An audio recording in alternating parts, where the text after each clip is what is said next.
All right, here we go. I'm gonna roll these windows up.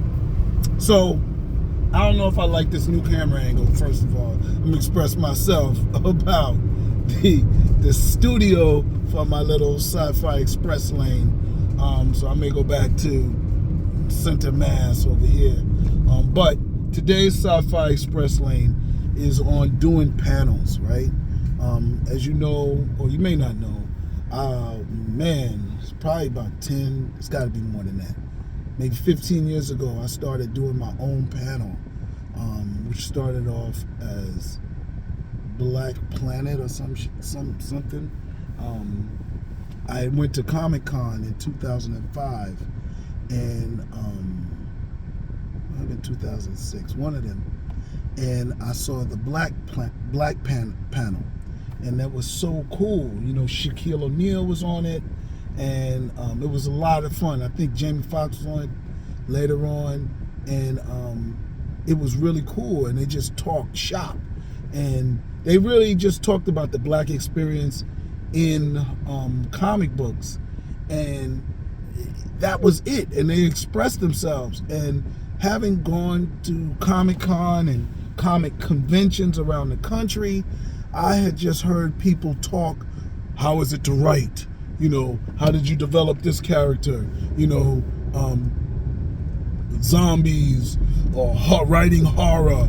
You know, it was all sort of boring, you know. There wasn't no diversity in the panels. Even black people talk corny, you know. It was part racial diversity, but also just diversity in energy. And when I saw the Black panel, I was like, damn, you can say that on a stage? There's other cool people at conventions. You know, I'm not the only nerd like I am. Come on, this is the bomb. So the panel was, you know, of course, cats talking about their projects, talking about their experiences, but moreover, it was a reunion. You know, it was a meet and greet of, like, people was just stepping up. The questions weren't even questions. They was just stepping up. I just want to say hi.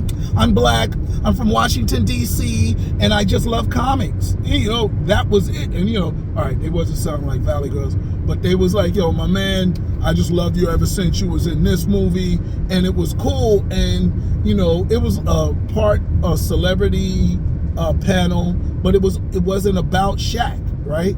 So it was about comics, and it was so cool. And every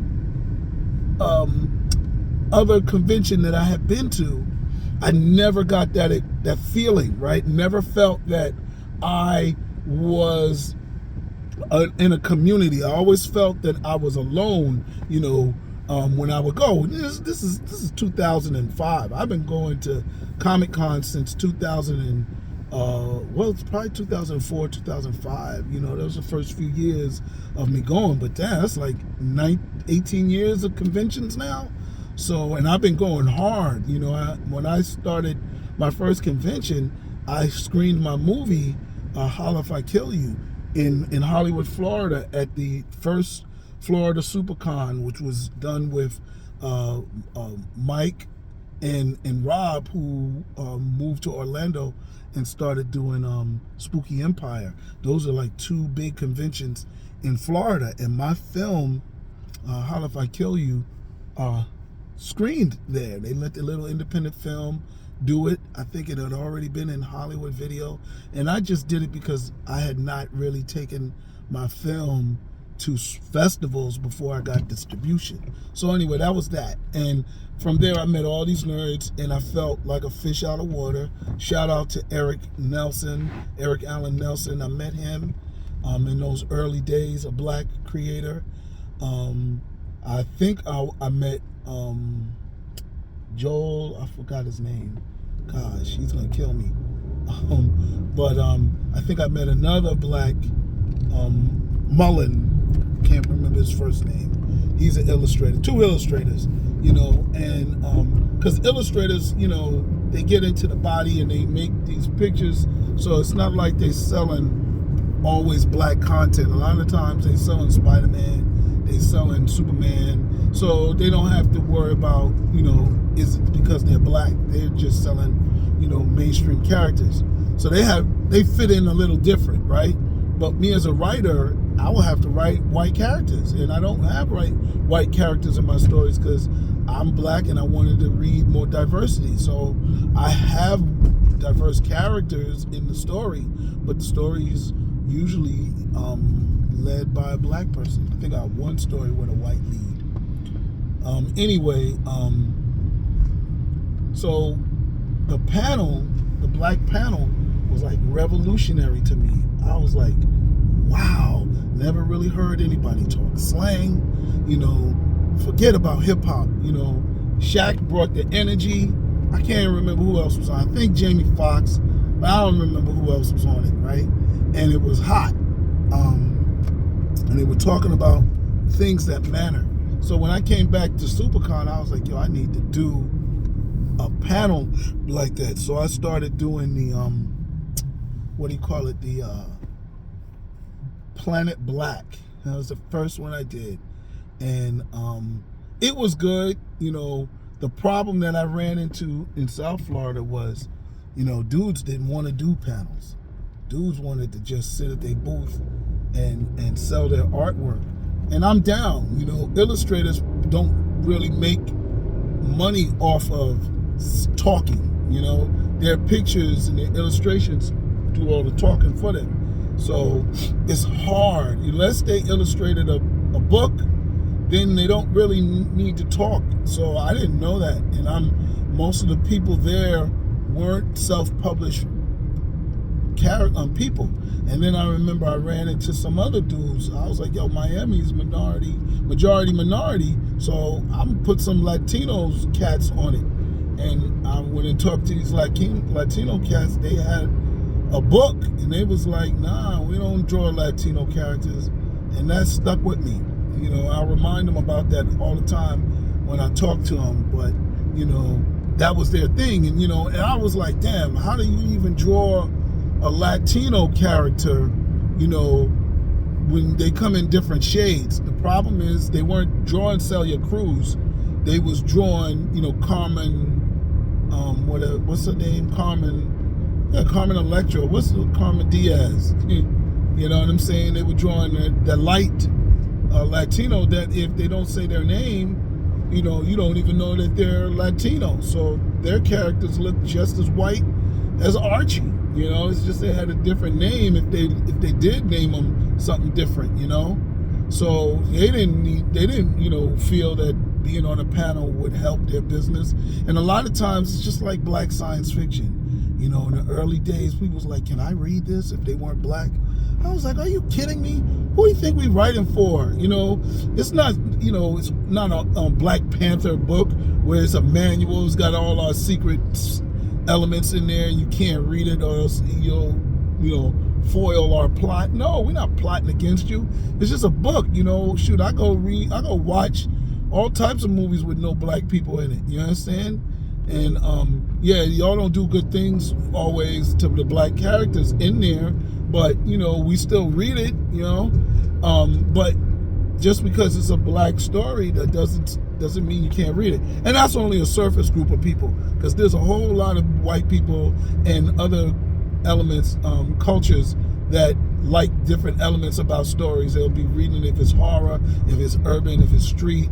They love it. So that's trash. But people would ask me, it's the black panel, can I come to it? Or if I'm on it, am I speaking to a black audience? I was like, there ain't no black audience in here. So it took me a minute to kind of work that out, who the panel was for, who the panel is going to be, because I, at the end of the day, still only wanted the black subject matter to be talked about and black panelists, right? So I wanted to put that showcase on there.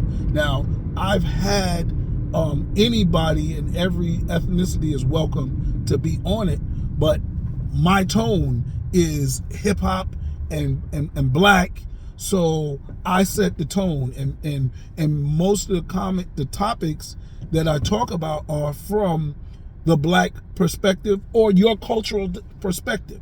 So if you're Latino and you're not necessarily black, I'm still talking to you from that Latino experience, right? Because I don't want to get into, all Latinos is black. We don't want to get into that.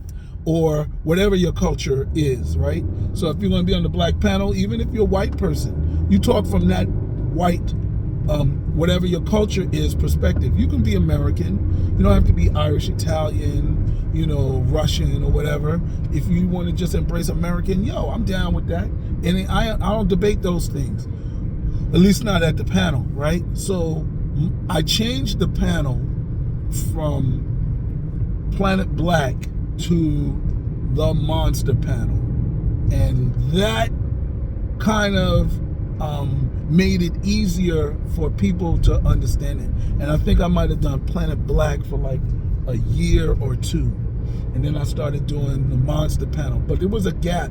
Then I didn't do any panel for a minute, like a couple of months. And then I got back into the new name. And really, the Monster panel sounds good.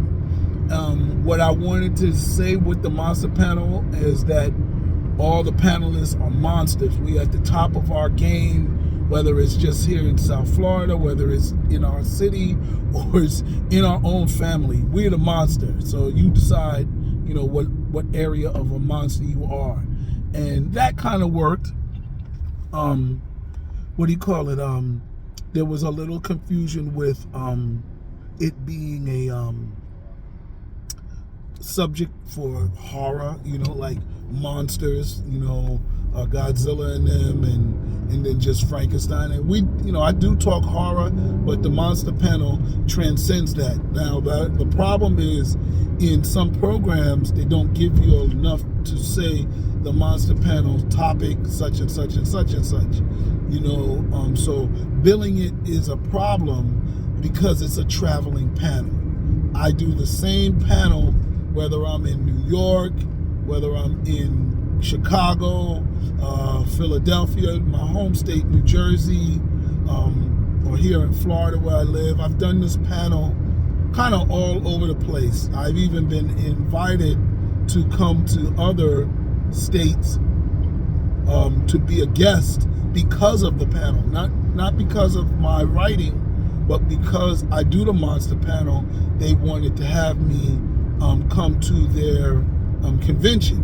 And so that's that. And now it was right before the quarantine in 2019, I started doing the same topic everywhere. There was a point where at SuperCon I had proposed 8 panels, and I wanted to even run the panels for the convention. And that was because the other panels did not have the flavor. The Monster panel was so successful that it was some of the people's most enjoyable panel, just because of the guests that I had on there, the energy that we created when we do the panel. It just was awesome, right? I've done the panel outside of comic conventions, at libraries, at science fiction conventions, book fairs, film festivals. So that's that, Now, I will say, being on a panel for a writer, in my early days, I had comic books. I started doing comic books before I did, novels, right? I wrote Gold Digger Killers, the 2 comic books, and started Horror Streets, and wrote most of those stories, all before I wrote Hayden, the Hip Hop Dating Guide, and Thug Angel and Gold Digger Killer, my first book. Gold Digger Killer was my first book. Then I wrote the Hip Hop Dating Guide, which I started writing before Gold Digger Killer, but I hadn't come up with the name for it. So I did all of that. I had done comic books before I did that, and then the cost of printing went up. And I was like, man, I can't figure out how to spend a few $100s on a book and only make $1 profit off of each book. And then the cost of comic books went up, because at the time the comic books was like $2, $2.50 in the store, and that was low, right? But the printing was $1.75 a book. So what you made 75 cents. You had to print like thousands of them to get it under $1. So even when you put it in the store, you lost money, or you didn't make any money, because what they're gonna charge $3.50.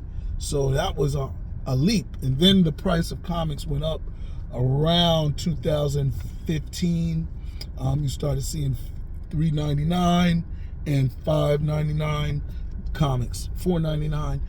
And sometimes you even see more than that now. So with the printing cost for a book, which is now in the $3, you still can make at least, a half. You can go up to $6. Some people charge that. Some people charge $10. I charge $8 with a signature for my comic books, and I don't have a problem paying that, because I'm already paying like $6 in the store. So $2 more is not robbery, so I don't have that problem. But anyway, I'm over time. Sheesh, it's this traffic. I will say that panels have helped me sell books. In the early days, I didn't have comics, so for these picture readers to get into something with no pictures was a leap. I'm not the only author that sells books at a comic convention, but I find that when you talk to them about the story, it helps.